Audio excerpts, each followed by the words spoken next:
नमस्कार। आज हम बात करते हैं कि बिहार में कैसे एक एडी की इतनी पूर्ण बहुमत की सरकार हो गई, जो कोई भी एग्जिट पोल या कोई भी जो टीवी चैनल थे जो एग्जिट पोल निकाल रहे थे उनके दावे सफल हो गए। कहते नहीं कि कनाअत न कर आलिमे रंग बो पे, कनाअत न कर आलिमे रंग बो पे, चमन और भी है आशियां और भी हैं। और अगर खो गया एक नशीमन तो क्या गम, अगर खो गया एक नशीमन तो क्या गम, मुकाम आते हैं फजाएं और भी है। जी हाँ, जिस पार्टी को जीत मिली उसके लिए तो काफी ज्यादा मुबारकबाद, जिसको हार मिली उसके लिए एक सीखने का सबब मिला हुआ है कि कमियां कहां रह गई हैं, मंथन कहां कमियां रह गई हैं और इस कमी को कैसे दूर किया जाए। जी हाँ, बात करते हैं बिहार में। बिहार में खेला कैसे हुआ। जी हाँ, ये सबसे बड़ी समस्या है और दिखाएंगे हम आपको कि आखिर जो एग्जिट पोल का तमाम एग्जिट पोल का जो सर्वे था वो बता रहा था कि महज 153 सीटें आएंगी, लेकिन आखिर ये कैसे 200 के पार सीटें कैसे चली गई।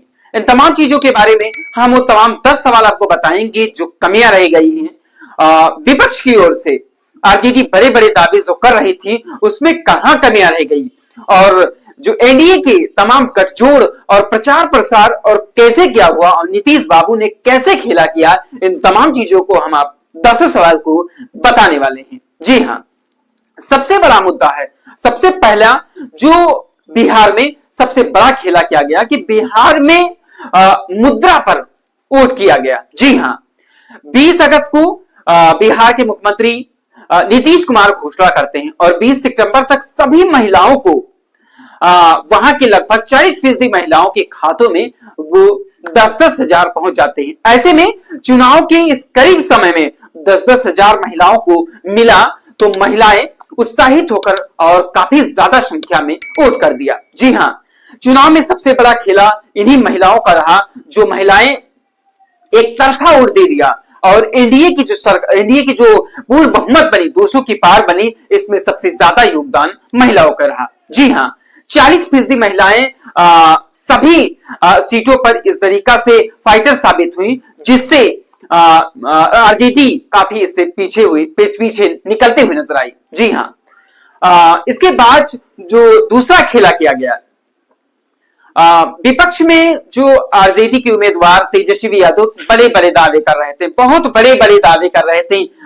सरकारी नौकरी, प्रत्येक घर में सरकारी नौकरी देंगे और सभी महिलाओं को 30,000 रुपए देंगे। और उसके बाद जो नीतीश कुमार की सरकार ने 150 यूनिट इस चुनाव में फ्री एकदम देने का फ्री दे रही थी, उसको तेजस्वी यादव ने कहा कि हम उसे 200 यूनिट देंगे। लेकिन जनता बड़ी भोली भाली होती है, जनता को जो अभी मिल रहा है वही दिखता है। और बिहार की जनता जो 150 यूनिट बिजली आ रही थी, उसी में कहा कि जो अभी मिल रहा है और यही चलता रहेगा, दूसरा बंदा आएगा और देगा या नहीं देगा ये तो आने वाला वक्त बताएगा। इसी मुद्दे पर काफी ज्यादा वोट पड़े। और जहां पर बिहार के चुनाव में इस बार इलेक्शन में वोट फीसदी देखा जाए, इससे पहले जो 2020 में हुआ वहां पे वोटिंग मार्जिन कम होता था, लेकिन इस बार काफी ज्यादा रिकॉर्ड तोड़ मत 67% जो वोटिंग हुई। ऐसे में ये बिल्कुल जाहिर होता था कि विकास और बिहार इस बार काफी ज्यादा चौंकाने वाला है और काफी ज्यादा चौंका दिया। जी हाँ, 89 सीटें जैसे बीजेपी को मिली, 85 सीटें और जदयू को मिल गई और उसके बाद एलजेपी को 19 सीटें। ऐसे में यह भी देखा जा रहा है कि अगर और हम जो पार्टी है उसको 5 सीटें मिली, ऐसे में देखा जा रहा है कि बिना नीतीश बाबू के भी बीजेपी सरकार बना सकती है। लेकिन एक तरफ यह भी देखा जा सकता है कि जो केंद्र में सरकार बनी हुई है, बीजेपी का एक पैर पकड़ के नीतीश कुमार जी खींचे हुए हैं। ऐसे में मुख्यमंत्री का जो चेहरा है वो नीतीश कुमार ही रहने वाले हैं। और विपक्ष का जो रोल तेजस्वी यादव और राहुल गांधी के बीच काफी ज्यादा समन्वय नहीं हो पाया, शेयरिंग अच्छी नहीं हो पाई, चुनावी भाषणें सही समय पर नहीं हो पाए और उसके बाद दोनों में जो कॉम्बिनेशन देखने को मिलता है वो कॉम्बिनेशन हो नहीं पाया। इसीलिए काफी ज्यादा पराजय का सामना करना पड़ा।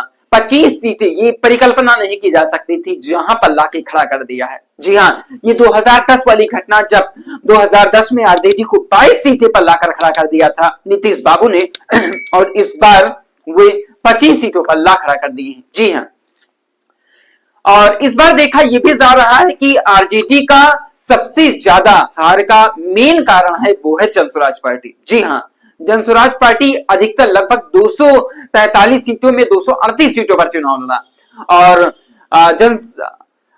जनसुराज पार्टी के अध्यक्ष प्रशांत किशोर जी किसी भी सीट से चुनाव नहीं लड़े। उनकी हार का मेन वजह बना, लेकिन उनकी वजह से आरजेडी को काफी ज्यादा नुकसान हुआ, क्योंकि जहां पे वोट मार्जिन हार का मतदान रहा लगभग 8,000, 5,000, 12,000, और लगभग प्रशांत किशोर की पार्टी ने अधिकतर कई जगहों पर 25,000, 30,000, 35,000 वोट काट दिए हैं। जो वोट कटे हैं प्रशांत किशोर का, वो आरजेडी का वोट कटा है। इसीलिए बिहार में प्रशांत किशोर का बी टीम बना के भेजा गया था और खेला हो गया, और इसी प्रकार यहां पे उनको पराजय का सामना करना पड़ा। प्रधानमंत्री श्री नरेंद्र मोदी बिहार में जब चुनाव करने आए, तो वो जब चुनाव प्रचार कर रहे थे, तो बिहार वासियों को सबसे ज्यादा ये समझाने का प्रयास कर रहे थे कि जंगल राज, जंगल राज, जंगल राज, यानी अगर आरजेडी के शासन आता है तो फिर से बिहार में जंगल राज आ जाएगा। इसीलिए वो जनता को समझाने में काफी ज्यादा कामयाब हुए। वहीं पे देखा जाता है कि कांग्रेस पार्टी के राहुल गांधी, जो जनता के बीच में, बिहार के अधिकतर लोग हिंदी भाषा जानते हैं, लेकिन वहां वो इंग्लिश भाषा का प्रयोग करके वहां की तमाम चीजों को मटियामेट करने का भी कार्य किया है। ऐसे में जो कांग्रेस की स्थिति बिहार में 6 सीटों पर आ चुकी है, ये देखा है कि राष्ट्रीय पार्टी होते हुए उसकी स्थिति दिनों दिन कम होती जा रही है। ऐसे में क्या कमियां रहेगा ये, इसमें कांग्रेस को मंथन करनी चाहिए, आरजेडी को भी मंथन करना चाहिए। आरजेडी के लालू के एक दूसरे लाल तेज प्रताप, जो महुआ विधानसभा सीट से पराजित हो गए। जी हाँ, परिवार में कलश होकर और वो एक नई पार्टी जनशक्ति जनता दल का गठन किया, और उसके बाद उन्होंने 14 सीटों पर चुनाव लड़ाया, लेकिन दुर्भाग्य से उनकी सभी सीटों पर पराजय का सामना करना पड़ा। ऐसे में उसके बाद 14 नवंबर को उन्होंने अपने छोटे भाई पर तंज कसते हुए ये बात भी कहा कि जयचंद्र ने पूरी पार्टी को समाप्त कर दिया, खत्म कर दिया। ऐसे में अब बिहार चुनाव के एनडीए की पूर्ण बहुमत ने यह बिल्कुल साबित कर दिया कि जो 2024 के आम लोकसभा चुनाव में भारतीय जनता पार्टी को, एनडीए को जिस सीटें कम होती नजर आई थी, जैसे महाराष्ट्र की बात की जाए, महाराष्ट्र में काफी ज्यादा सीटें कम थी, वोटिंग मार्जिन कम था। उसके बाद विधानसभा चुनाव वहां होते हैं और फिर वहां पे काफी अच्छा प्रदर्शन करती है। उसके बाद हरियाणा में सीटें कम होती है और हरियाणा विधानसभा होता है, और उसके बाद भारतीय जनता पार्टी वहां पे भी काफी अच्छा प्रदर्शन करती है। उसके बाद जहां पे यूपी और बिहार से वो सीटों की संख्या कम थी, तो बिहार में तो खेला हो गया। बिहार में सभी मतदाताओं को भारतीय प्रधानमंत्री श्री नरेंद्र मोदी ने एकजुट किया, और उसके बाद वहां पे अच्छी प्रथम जीत हुई। अब इसका असर 2027 के चुनाव यूपी में भी होने वाला है। प्रधानमंत्री नरेंद्र मोदी और गृह मंत्री अमित शाह ने यह कहा है कि यूपी में कम से कम हम 300 प्लस सीटें लाएंगे। ऐसे में बिहार चुनाव का असर देश के अन्य राज्यों पर जरूर पड़ेगा। सभी पार्टियां मंथन करने में लगी हुई हैं, और सबसे जो मेन फैक्टर रहा, यानी चुनावी ट्रम्प कार्ड जो खेला गया, 10,000 रुपए का अभी कई राज्यों में अपनाया जाएगा। चाहे वो यूपी में मुख्यमंत्री योगी आदित्यनाथ द्वारा आने वाले समय में ये घोषणा की जाएगी, और वहीं पश्चिम बंगाल में चुनाव है और वहां पे ऐसी घोषणाएं भी होगी। आप हमारे चैनल से जुड़े छोटी से बड़ी खबरें जानने के लिए आप हमारे चैनल को लाइक और सब्सक्राइब शेयर करना बिल्कुल ना भूलें। तब तक ये मिलते हैं एक नए वीडियो में। बाय बाय, टाटा, नमस्कार।